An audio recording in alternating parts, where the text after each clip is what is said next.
Hey, wait a minute. What on earth are you doing? My husband, with a smirk on his face, carried the wheelchair and kicked it forcefully towards the sea with a loud clatter. Overwhelmed by shock, I raised my voice. What are you doing? Oh, with this, your wheelchair is gone, right? But that's because you... Listen, even if you have to crawl back, come home. You got household chores waiting for you, you know. No way. With both legs broken, my wheelchair is my lifeline. Now that this last resort is gone, I can't even move. What am I supposed to do in this situation? I can't even go on the road like this. There are no buses running around here. At this rate, the sun will set. However, no matter how much I try, the distance I can cover is minimal. What should I do? It seems impossible to think about this. At that moment, when my spirit was about to break, an unexpected event brought a ray of light to me. My name is Samantha Miller, and I'm 29 years old. After graduating from university, I once worked for a major company, but resigned when I got married. Since then, I've been living an ordinary life as a housewife. It's been 2 years since I married Maxwell, my husband. The reason I quit my job was because of his words. When we get married, I want you to quit your job and take care of that house. Huh? Does that mean becoming a full-time housewife? Yeah. I can handle the income somehow. More than that, I want to build a home where meals are ready when I come back. But if that's the case, I could still continue working. No. Wouldn't you feel uneasy with various things if you had a job? I think it would be emotionally easier to just do the housework. Well, that's true, but my husband works for the company run by his father. He's in a position to become the president soon, having received a high position at a young age. In my case, there is income, and it will likely continue to increase in the future. Even if we have children, we can live comfortably with his income. Perhaps I don't need to force myself to continue working at this point. I didn't dislike my job, but it wasn't a profession I was particularly passionate about. In that case, I aim to shape the process as closely as possible to his ideal. With that in mind, I agreed to his request for me to quit my job. I decided to quit my job and become a full-time housewife to support our household. Marriage with a person I love. Newlywed life spent leisurely doing household chores. Is it really okay to be so blessed? With such thoughts in mind, we became a married couple. However, at some point, this newlywed life started to feel like a burden. The trigger was a trivial thing. One day, about 3 months after getting married, on that day, coincidentally when I wasn't feeling well, I arranged frozen side dishes I had purchased in advance for dinner. Upon seeing that, my husband immediately raised his voice in anger. Hey, what's this? Huh?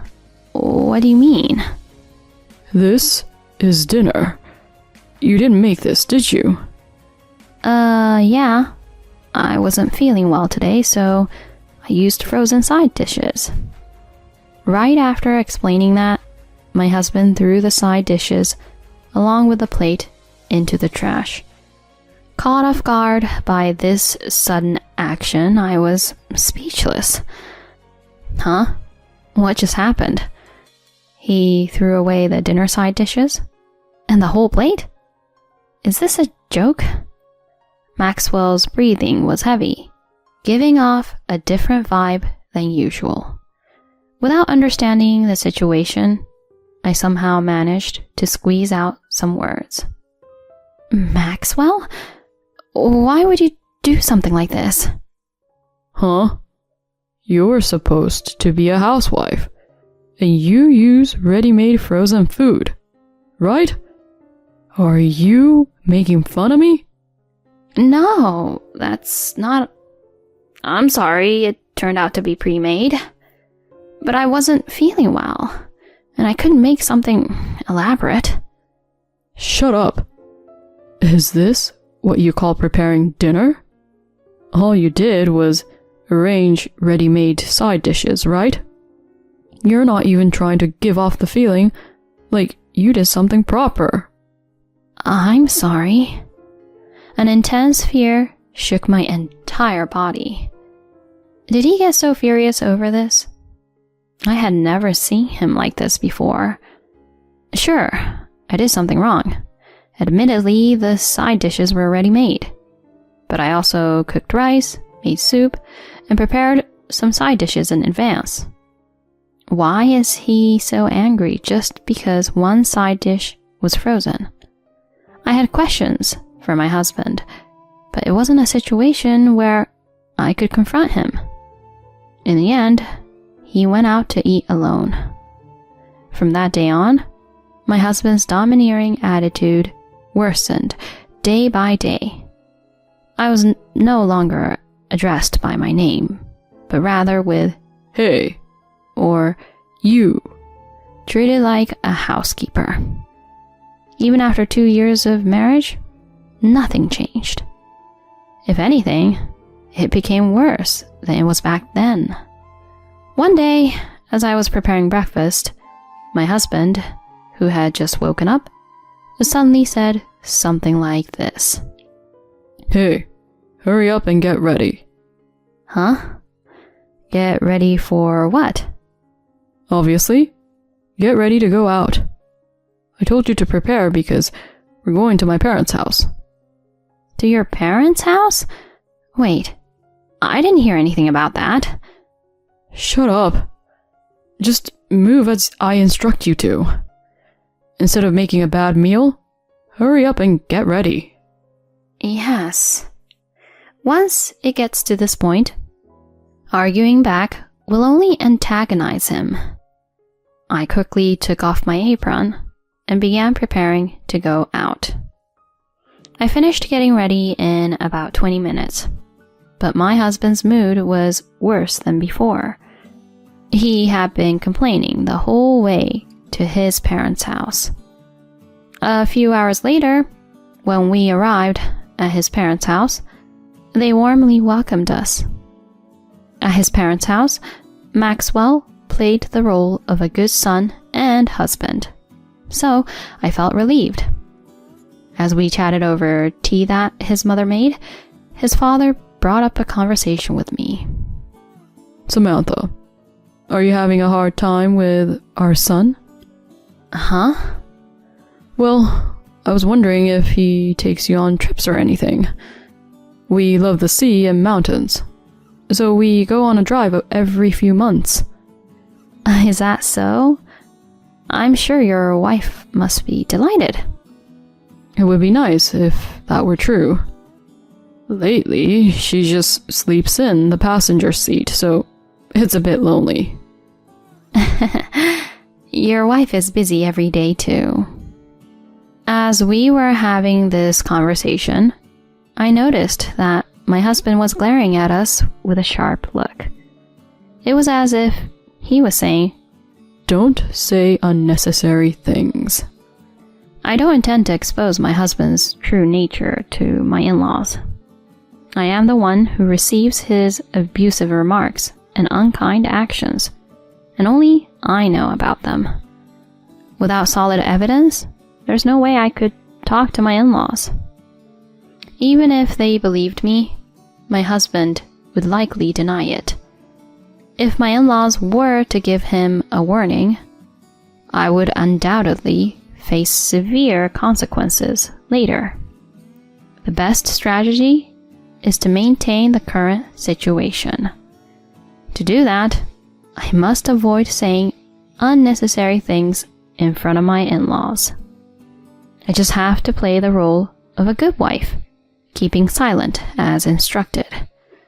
I repeated this to myself many times and barely managed to get through each day.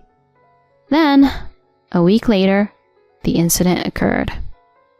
On the way back from the supermarket, where I went to buy dinner ingredients, a car ignored a traffic signal and collided with me, causing a serious injury with both legs broken. I was taken to the hospital, and my husband should have been informed, but he never came to visit. In the end, he didn't show up even once until I was discharged, so I had to buy everything I needed from the hospital store. Since both of my legs were broken, I had to use a wheelchair for mobility. Moving it on my own consumed more energy than it seemed. The hospital was spacious, and reaching the store was quite a challenge. On the day of my discharge, I received no contact from my husband, and I returned home alone. When I got home, my husband, despite it still being daytime, was drinking beer and snacks in hand. Finally, you're back. In his tipsy state, unable to endure his mocking, I involuntarily raised my voice. Hey, isn't this going too far? I had an accident, you know. Huh? So what? There were no life-threatening injuries, right? That's what I heard, so I didn't bother visiting the hospital. Normally, when a family member has an accident, you rush to be with them, right? Do you have any idea how I spent these 3 weeks? And what's wrong with that? Just so you know, I had to do all the housework by myself for 3 weeks, because there was no maid.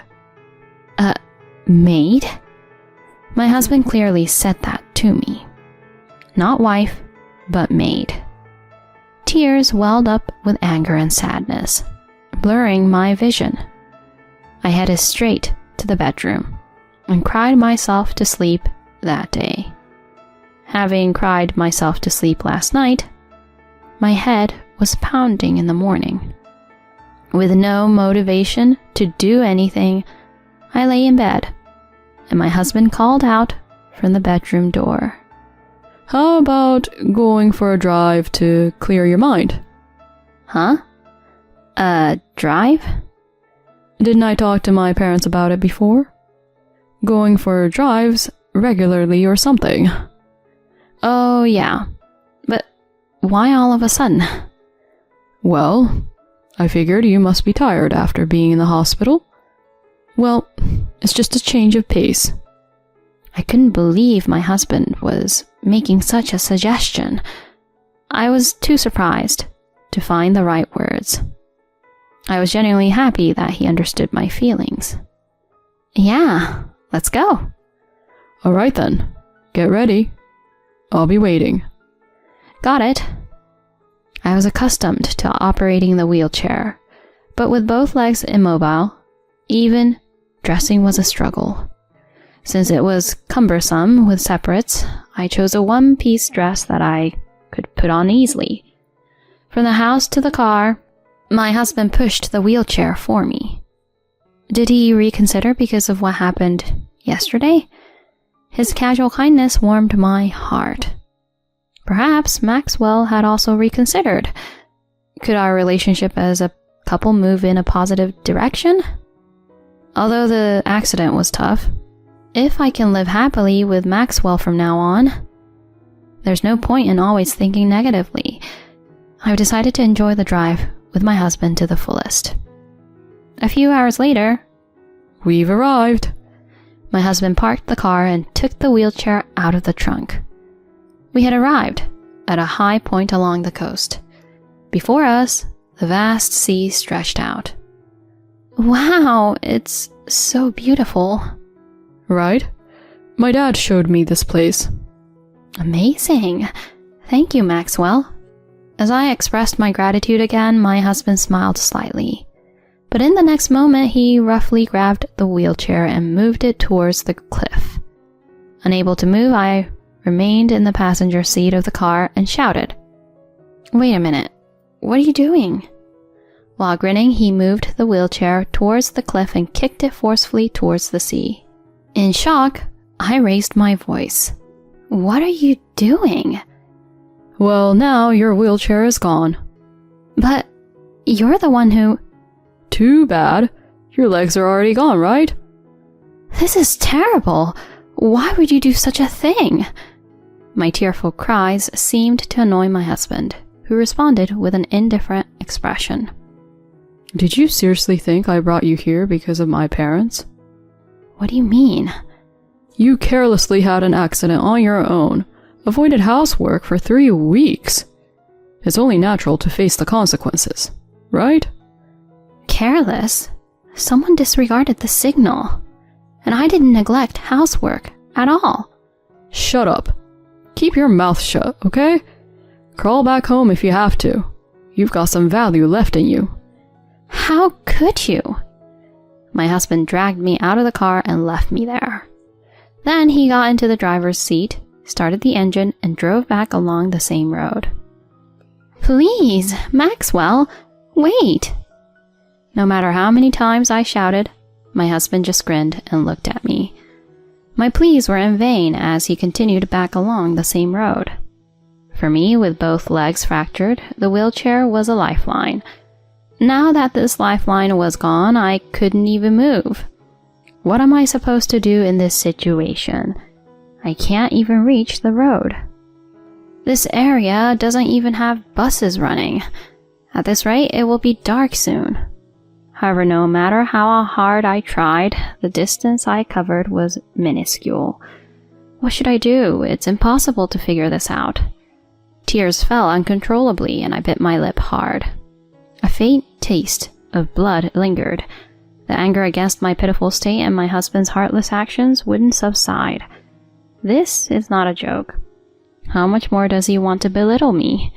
If this continues, Just when I felt like my spirit was about to break, a car stopped in front of me. Samantha? Is that you, Samantha? A man approached with a surprised expression. It was none other than my father-in-law. "Dad, why are you here?" That's my line. Samantha, why are you here? And what happened to your leg? "Oh, I had an accident and ended up with fractures. Just a while ago, Maxwell was with me." I can't believe it. Did he leave you here? I shouldn't have revealed the truth. Although I knew I shouldn't, I unconsciously nodded, feeling desperate. Following my father-in-law, my mother-in-law came with a blanket and draped it over my shoulders. She placed the blanket over my shoulders and with a tense expression asked me, Samantha, are you okay? "Mom, we happen to be at a relative's house nearby. This is our favorite beach. We usually stop by on our way home, and then we happened to see you." I see. Turns out my husband found out about this place from his parents. I never expected them to find me here by chance. What happened? Tell me everything. My father-in-law looked straight at me, tears streaming down his face. Summoning the courage, I opened up about the past 2 years. Actually, until I finished speaking, my in-laws listened in silence. At one point, my mother-in-law shed tears and embraced me tightly. I'm sorry. Our son put you through such a thing. Please, don't apologize, Mom. I also have my faults. There's no way you could have predicted this. You're our precious daughter. We can't let things stay like this. Thank you, Mom. Afterward, my in-laws took me in their car to a nearby spaghetti restaurant. We had a meal there, and then the three of us returned home. My father-in-law took the lead, ringing the doorbell. My husband, without any suspicion, opened the door, surprised to see us. When he saw us, his eyes widened. Why? He mutters softly, and my father-in-law raised his voice angrily. What have you done to our precious daughter? Precious daughter? I'm your precious son too, aren't I? What are you talking about? Don't spout nonsense. You're no longer my son. I won't let someone with no common sense succeed me. What? That's a joke, right? You're fired. Get out. Never show your face in front of us again. This can't be. My father-in-law kindly told me to pack my things. With the help of my mother-in-law, I packed my belongings into a suitcase as instructed, and we left the house. When I got into the car, my husband rushed toward me with a tear-stained face. He was a mess of tears, and pleaded with me to forgive him. But there was no way I could forgive him now. Perhaps there was never any love between us from the beginning. I could finally see that. Staring coldly at my husband, I uttered these harsh words. Enough! I can't easily forgive something like this, can I? I can no longer believe in you or continue to love you. Never interfere with my life again. With those words, my husband slumped weakly to the ground. Ignoring him, we headed towards my in-laws' home in my father-in-law's car. Afterward, I decided to stay with my in-laws until I could feel my legs again. 3 months later, I regained mobility and was hired by my father-in-law's company. Naturally, I divorced my husband. After being hired from his job, he is now looking for a new job and is making do with a day job. On the recommendation of my father-in-law, I am now in the process of filing a claim for alimony to Maxwell via a lawyer. Regarding being abandoned, my in-laws will act as witnesses, so it's only a matter of time before he is held accountable for his actions. I may have made a mistake in choosing a life partner, but thanks to that, I've met wonderful in-laws. I hope to continue to cherish this relationship and repay it while working for my father-in-law's company.